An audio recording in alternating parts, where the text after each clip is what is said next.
I was at a 3-year-old's birthday party on Sunday, and I looked at the feed on ESPN, and I saw that Novak Djokovic came back from 2 sets down to win in 3, and I just thought it was so impressive. And I've always really enjoyed his tennis, and during a generation of tennis with Federer and Rafa and now him, thought it was so impressive, his 19th Grand Slam title. But then I mentioned it to a couple other parents at the table there, and I said, Novak came back and won. He won the French Open.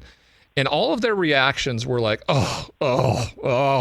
And he arguably, in a year or two, will have more Grand Slam victories than anybody else, because it's most likely Roger and Rafa are done at 20. They may, it may be a resurrection somewhere at some time, especially the French Open for Rafa. But Novak has a chance to be the greatest tennis player of all time.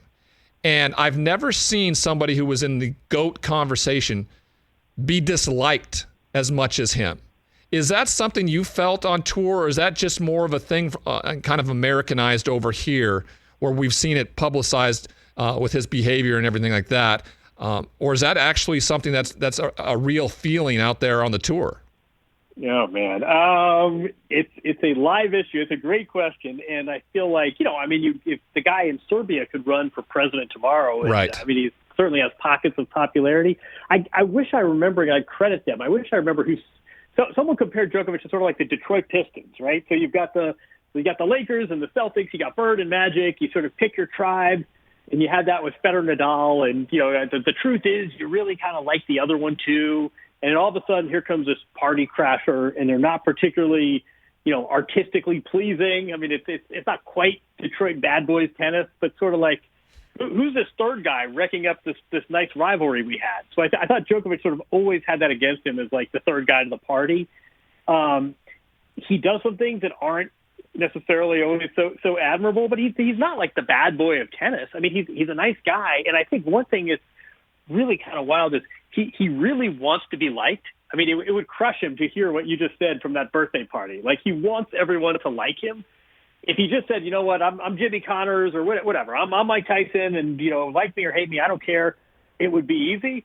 He really wants affection. He really wants Roger Federer's popularity level, and I think that only kind of makes people withhold it. So it's a weird thing. I mean, this guy's going to retire with the most majors.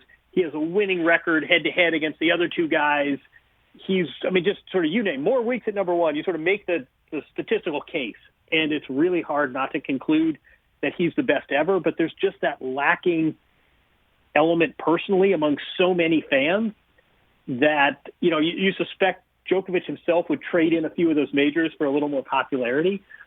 Or else, part of you wants to say, listen, man, just wear the black hat. Just be the pro wrestling heel. Right. But he doesn't want that. So it's a weird thing where, in terms of tennis, he's incredible. In some pockets, he's very popular, but he hasn't been able to equal what Federer and Nadal have done in terms of sort of appeal. And you kind of feel like it really bothers him. And, who knows? I mean, there's time, maybe he turns it around. I mean, we see this all the time, right? Where the older athletes get, the more affection we have for them, and you start off as the villain and end up as the hero. But yeah, it's a real wrinkle in this, that he's doing amazing things as a player, and he just hasn't got the public affection the way the other two guys have. We're speaking with Jon Wertheim from Sports Illustrated executive editor, as well as the 60 Minutes correspondent. Well, let's talk about the play. Pretty much dominated in that second set, and then he flipped a switch again and went on to beat his opponent, who was looking for his first Grand Slam victory in the next 3 sets. His last 2 matches at the French Open, 4 hours and 11 minutes each. His dominance, his stamina, he is setting the stage for him being considered the greatest tennis player of all time, and he continues to do it. Are you an MMA fan by any chance? I am. So there is no hole in this guy's game. There is no weakness. There is nothing that he can't do just as well as everyone else. And that makes him, it's not even a separate category. The fact that he has no weakness makes him so mentally strong. And he just goes out there assuming whatever you're going to throw at him, you may have him you may get him in a triangle, but he's going to figure out a way to get out of it. And once he gets that one whiff of weakness, once he senses your doubt, it's game over. And it's just nothing. You sort of say, how do I beat this guy? Because there is just no hole in his game. He's as good on the ground as he is in stand-up. He's as good serving as he is returning. There's nothing he doesn't do just as well as the other guy, and that gives him this sort of mental impregnability. So he's a really, really hard guy to beat. And I don't know if it's stopping anytime soon. Hey, you watched all the way to the end. Thanks for that. Watch more right here.